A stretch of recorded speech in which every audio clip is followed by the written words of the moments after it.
Mga talata sa mga bata. Genesis Kapitulo 18 versikulo 19 sapagkat pinili ko siya, upang utusan niya ang kanyang mga anak at ang kanyang sambahayan na susunod sa kanya na ingatan ang daan ng Panginoon sa pamamagitan ng paggawa ng matuwid at hustisya, upang ang maaaring dalhin ng Panginoon kay Abraham ang kanyang ipinangako sa kanya. Panipi.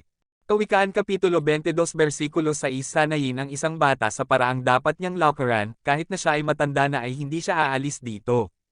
Isayas Kapitulo 54 versikulo 13 lahat ng iyong mga anak ay tuturuan ng Panginoon, at dakila ay maging ang kapayapaan ng inyong mga anak. Mga ama, huwag ninyong pukyuan ang inyong mga anak, baka sila ay manghina ng loob. Ikalawang Timoteo Kapitulo 3 versikulo 16 hanggang 17 ang lahat ng banal na kasulatan ay hininga ng Diyos at kapaki-pakinabang para sa pagtuturo, para sa saway, para sa pagwawasto, at para sa pagsasanay sa katwiran, na ang tao ng Diyos ay maaaring kawikaan Kapitulo 13 versikulo 24 sinumang magtipid ng pamalo ay kinamumuhian ang kanyang anak, ngunit siya na nagmamahal sa kanya ay masigasig na disiplinahin siya.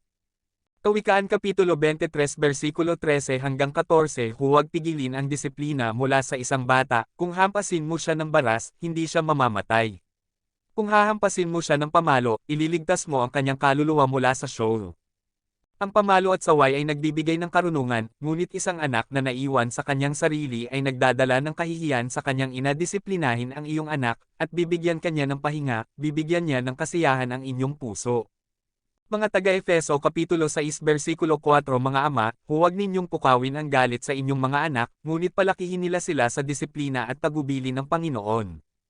Maging may kakayahang, nasangkapan para sa bawat mabubuting gawa.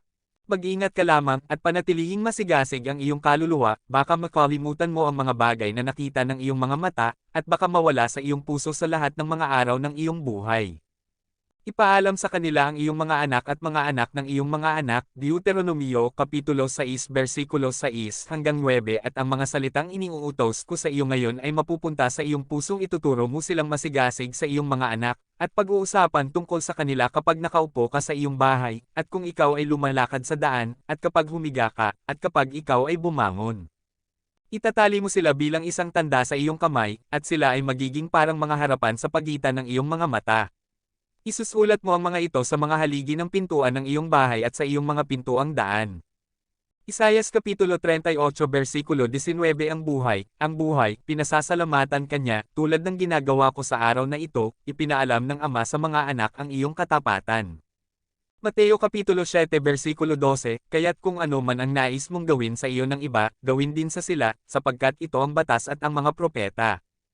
Ikalawang Timoteo Kapitulo 1 versikulo 5 naaalala ko ang iyong taos-pusong pananampalataya, isang pananampalatayang nanatili muna sa lola mong si Lois at ang iyong ina na si Eunice at ngayon, sigurado ako, tumitira din sa iyo.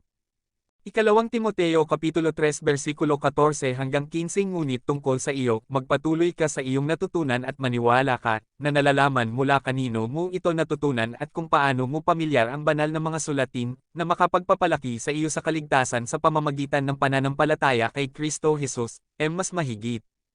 Awit Kapitulo 113 versikulo 9 binibigyan niya ng bahay ang baog na babae, ginagawa siyang masayang ina ng mga bata.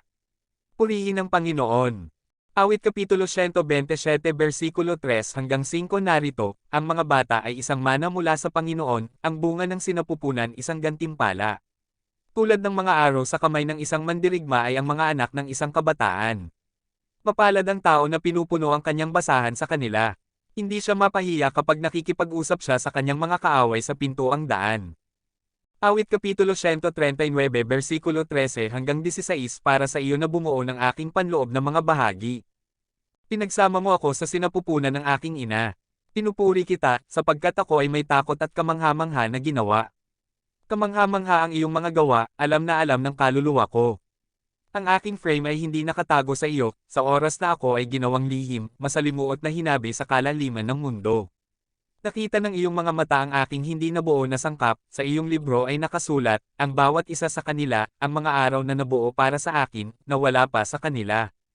Juan Kapitulo 16 versikulo 21 kapag ang isang babae ay nanganak, siya ay may kalungkutan sapagkat ang kanyang oras ay dumating, ngunit nang maipanganak niya ang sanggol, hindi na niya naaalala ang hapdi, sa kagalakan na ang isang tao ay ipinanganak sa mundo.